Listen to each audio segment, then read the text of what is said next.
love letter to poets, all tropes out there. Allegorical, metaphorical, strategic, and surgical. With you with your words. Alliterations bring heart palpitations. Frivolous similes, don't you know they are incriminating? Devour me in your lexiconic lust. Resonating renaissance in those words you thrust. So, we'll get started a little bit. Until then, sign up on the list if you haven't yet, and please get some food or coffee or something of that nature. I appreciate each and every one of you coming out here on a Tuesday night. I know Tuesdays are not the easiest night to get out of the house. I appreciate you being here regardless. Some of you I can recognize this is your first night here. Welcome home. You know, we have our space on Tuesday. It's like a platform that we can use to uplift the community in lots of different ways. Like, there's so many amazing artists and people out here, but they don't know how connected we can be. Like, I'm hoping that we can bring people together. The reason that I keep doing this is because of the relationships that I have developed in creating art with people.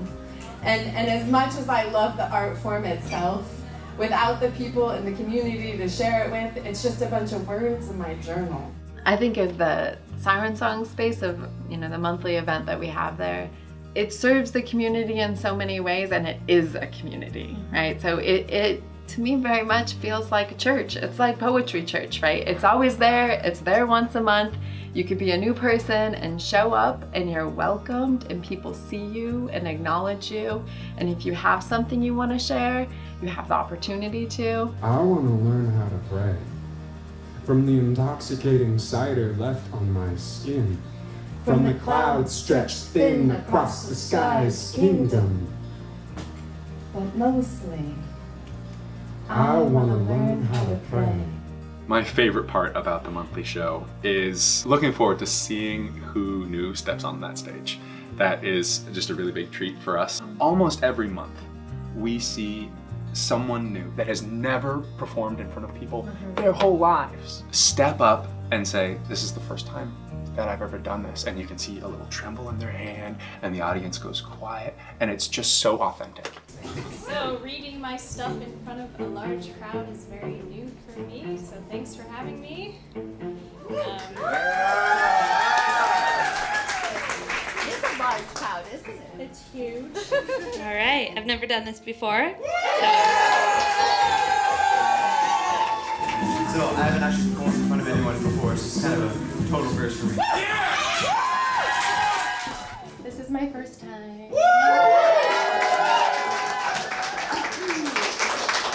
I'm here to redeem myself because last week I signed up and I didn't get up when he called my name, so. Hey y'all, I make y'all some coffee sometimes. It's my first time up here. I've been terrifying. You guys are great. Hi y'all. I am not only new to you guys, but this is the first time I've read my poetry out loud ever.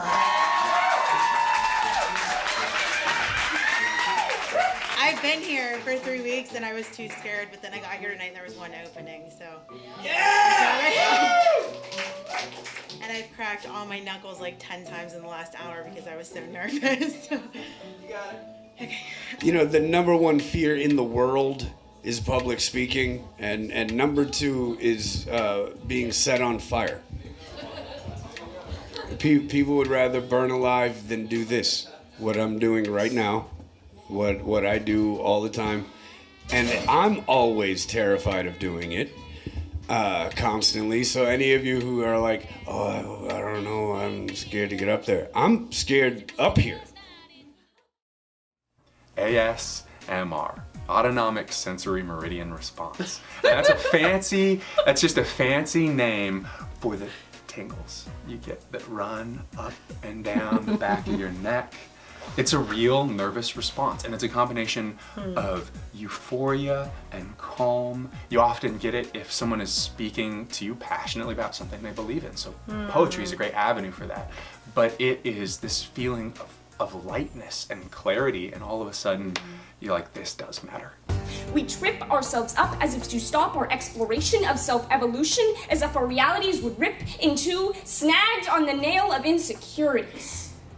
So grow a tree bearing apples of bravery, oranges of courage, and eat it until you can, and you will, and you want to understand yourself. I wish that we could all know ourselves like our brothers and our cats and our mothers do. I wish for the day when we know ourselves down to the last freckle on our faces. I wish for the day when you and you and you could look at yourselves in the mirror and see yourself in perfect clarity, without doubt or disappointment or desire to be anyone else. I wish for the day when we all could be thoroughly, exactly, perfectly honest.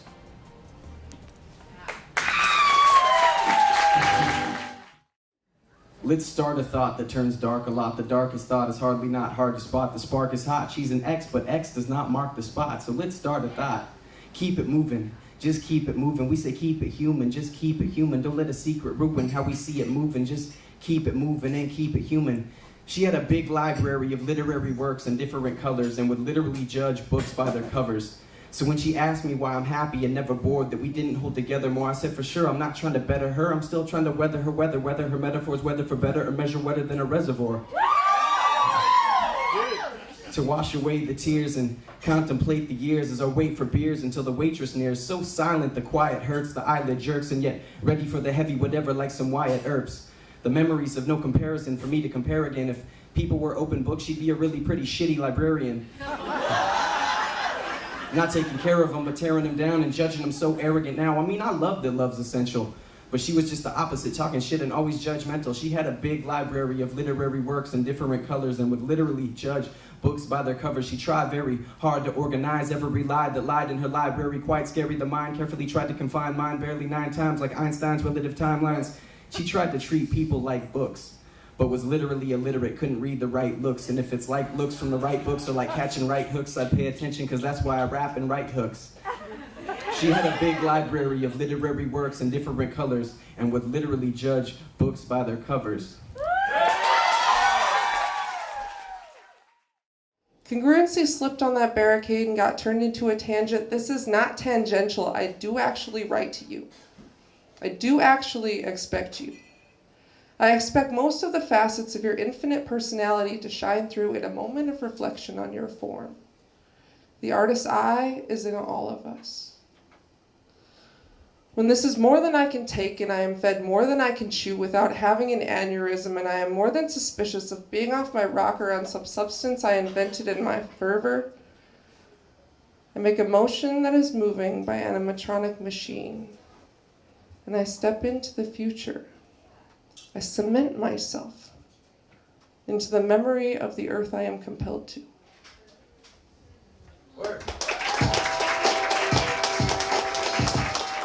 At the end of the day, it comes down to love. We all need to feel loved and embraced. And when you step into places that people create, like Dylan did with Word Humboldt, it's radiating with love. And your story gets to be heard, and your voice gets to be heard. Mother, I feel you under my feet. Mother, I feel your heartbeat. Hey, hey, hey, hey, hey, hey, oh. Hey, hey, hey, hey, hey, oh. Mother, I feel you under my feet. Mother, I feel your heartbeat. Hey, hey, hey, hey, hey, oh.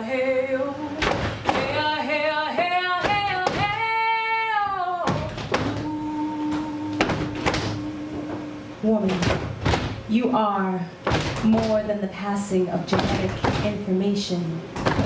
You gave birth to the revolution, raised her to speak truth, taught her that an open hand is more important than a raised fist sometimes.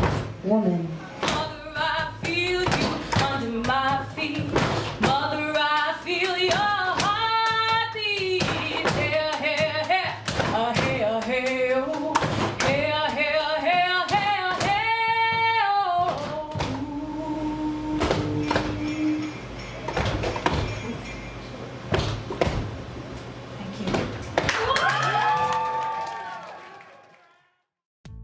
when I started stepping into performance spaces, it was in the poetry slam community, and it was with teenagers. And if you go to a teenage poetry slam, you see a lot of very, very intense poems. And there's a lot of trauma, there's a lot of politics, there's a lot of identity expression. My apathy will be the death of me. My depression and anxiety force me to see things with which I disagree, but at least it's better than being lonely. Oh me, oh my, there's a bright blue sky outside, but I'm stuck here inside my mind. And it's not a nice place, this place behind my face, and all the dreams that I replace with darkness and with pain. I figured out the 100 ways not to make a light bulb, but not the one to illuminate this room I hate, where I am trapped and wrapped in fear. Oh dear, in between the shades I peer, because I can't find the strength to get off of my own or answer the phone. I'm hiding from semi-trucks behind the safety cones, and in my bones I feel alone. I'm far too prone to violence to be left alone. 4, tell me I'm high functioning, because of course that's what I want to hear right now. I can't stand up or brush my teeth, but I feel very high functioning right now. 5, one of the symptoms of being high functioning is complaining about being high functioning. 6, back to wanting to die. 7, when does it count as being suicidal? When I stop going to classes? When I write letters? When I tear up all my poems because everything's too sad or too sexual and I want to leave something to hold on to, leave my parents a paper raft, try to keep them afloat. I'm sorry, Mom. I'm not a mathematician or a scientist, but this mess I'm in made me a lyricist. Bleeding words of experience in hopes of feeling anything, maybe bliss. 'Cause my walls already know me so well, or at least my fist. And I want to feel more than the slits on my wrist. I want to feel like I make you proud. I'm sorry, Mom. You know, and a lot of people, even in their intimate relationships, may not get to share it in a way that they feel really truly seen or heard. And so for me, when a person is performing a poem that has a charged sort of negative feeling, whether it's political or personal, I think it gives them an opportunity to be fully seen and to express themselves. I did the hardest thing. Better for my baby to be adopted than end up in the foster system unwanted. There's a chance for love where my baby might actually be wanted. I did the hardest thing. You know what would be hard? Helping and loving a mother, not just for the baby she makes, but as she is for her own sake. I know I can do hard things. Can you? For me, I had a lot of poetry like that, and I healed from it. And then I was able to start turning my gaze more frequently to things I wanted to celebrate, to the joy and beauty of being alive. And I still do write about the painful things that I experience, and I still suffer. But personally, I've been able to integrate and use my art as a tool now to direct my attention towards the things I want to grow. That myth of what is forbidden bites into the apple of your eye. Your earthly love shines brightly, blooms into cherry blossoms. It is the reliable love affair between earth and sun. And you wonder, can you learn how to love this woman that is just dying to sing inside of you? And harvest the apples that are hanging right just outside your window. Falling down, celebrate. For me, I really believe there's this possibility of tapping into something greater than my own limited being, and that wisdom can come through me if I really learn how to listen for it. I wanna be generous with my love, but darling, I always tended to get caught up. I wanna be generous with my love. I want to be a stable person, but you have disarmed me. The lioness approaches the lion commandingly. And I agree. You have done it. You have hunted so well. Continue to do it and you will remain in my favor, but fail to do it any longer and you will remain in my favor. Even if you never share what you write, I think that it can be a way of giving voice to the amorphous thoughts that are kind of just always swimming around in your mind. And if you never give those thoughts and those feelings a place in the world, they're just always brain chatter. They're just always going to be kind of doing this little buzz in the back of your mind without taking shape. You never really, truly are able to take control of them. I read somewhere that when a part of you dies, it could possibly be time for a reincarnation. So I guess instead of hurting longer, we get to decide to build something from these ashes. I want to build castles. Okay, maybe just one castle. I want to become a castle. I want to be strong and tall and formidable and impenetrable. I want to have a huge steel drawbridge that I can let down to let in when I decide that it's safe.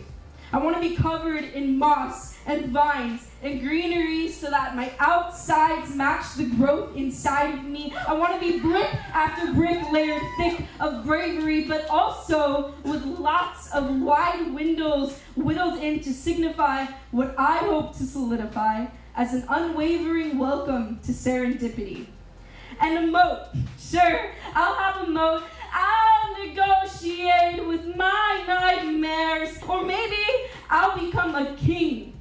And I'll bring everyone into the majesty. And maybe, just maybe, we can vanquish the whole enemy thing. I know castles are usually gray, but I'm going to be iridescent purplish pink so that liquid love will reflect off of me, and the land around me, it will be as green as I am naive. I am naive, which is why I need to become a castle. For now, call the castle Alex, A-L-Y-X. It's still good and a true part of me, even though it's not my birth name, because obviously I don't know what exactly it means to be able to come clean. Alternate ending. Don't clap, please. What I really want to be is someone, something who will know how to use these big old metaphors. Becoming a castle is a metaphor for recovering from a real bad relationship, if you didn't catch that. For protecting after heartbreak as liquid gold. For protecting after heartbreak as liquid gold. For resetting, poured between each now separately appreciable piece. Thank you.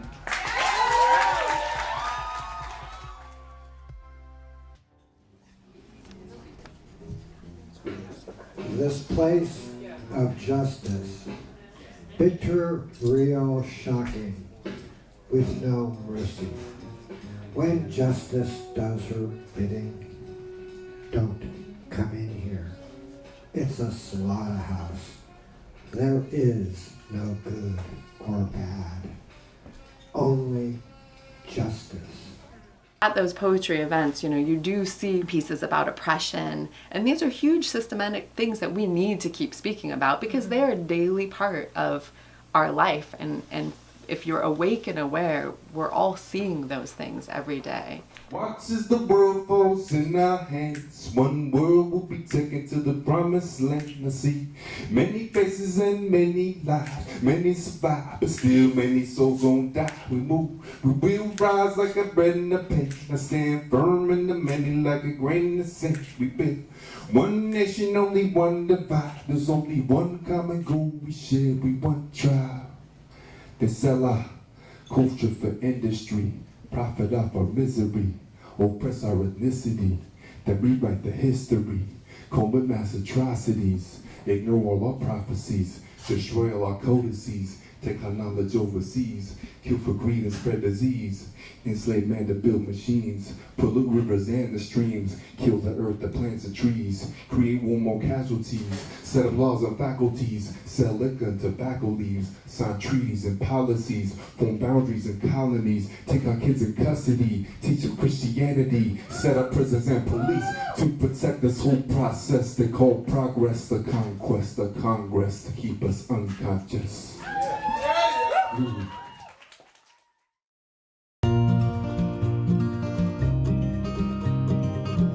I feel like that's when the best pieces that I write come out, is when I'm just like writing without stopping. I try and let it come naturally. Like I'll have like a burst of feelings, or like it's like the verbal vomit has to come out, and then I'll kind of chisel away at the pieces that I think hold true and are not just first thoughts, but more like on a deeper level, that truth.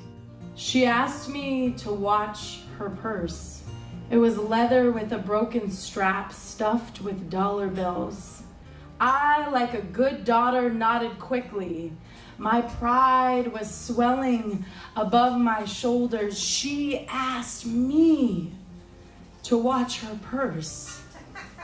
Me. I was now branded a young woman. I had already been caring for my 2 younger sisters, unpaid and unworthy of receiving my own childhood, but it didn't matter to me then, because she asked me to take care of something she loved. My rosy-cheeked sisters stood up from the table, marched out the door like birds with broken wings, unable to tend to lanky bodies, and I shot up and chased them into the golden sunlight. My mother came, half dressed in the afternoon, and the other in shadeless remarks. She screamed at me from some unsaid place because I had forgotten the ticket to her heart. I had left it sitting there, open and exposed, too busy. In my wakeless reveries, my mouth went dry. This wouldn't be the first time that I had failed her. Because even in the temptation of seawater, it was too much for me. I had lost my paddle, and breathing was a chore, and I couldn't move. She scrambled up the restaurant steps, her fingers swallowing up her silver car keys. I am leaving you here. I hope that you can find the strength to get home tonight. They left, their backs shuddering against the wind. My wrinkled Sunday dress was clenched tightly in my fists. My feet were just gray matter that wouldn't take me anywhere, even if I begged them. How could she consider leaving me? Even after I loved her, even after I folded her laundry, told her jokes, walked her children to school, she wanted me to fail. To know the taste of mildew in the air and on my bare tongue. So like a good daughter, I cried. Chased her Cadillac in the parking lot like a weeping dog, hoping that my mother would remember my small infant back. But my dress began to flicker, my skin rising in red acres off my bones, my teeth intensely turning towards the faceted beams of light. I was burning down before my entire family, like that old church on Central Avenue in McKinleyville with the callous door handles. And no one was going to put me out. I stood there, crumbling, flames erecting from the lack of extinguished response. And sometimes I wonder if they can still smell the smoke coming off my skin.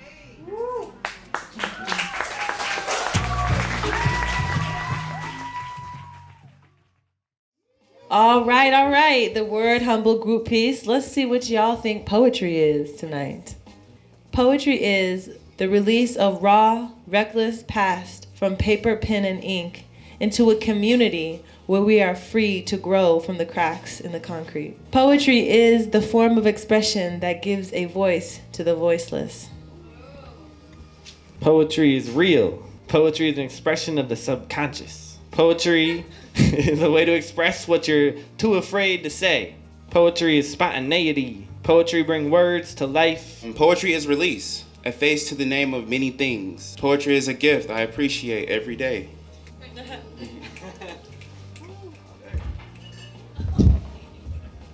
Poetry is the soul billing into the loose-lipped syllables, translating and telling and releasing. Poetry is very personal, best when written with nobody in mind but oneself. Poetry is dying over and over and living forever anyway.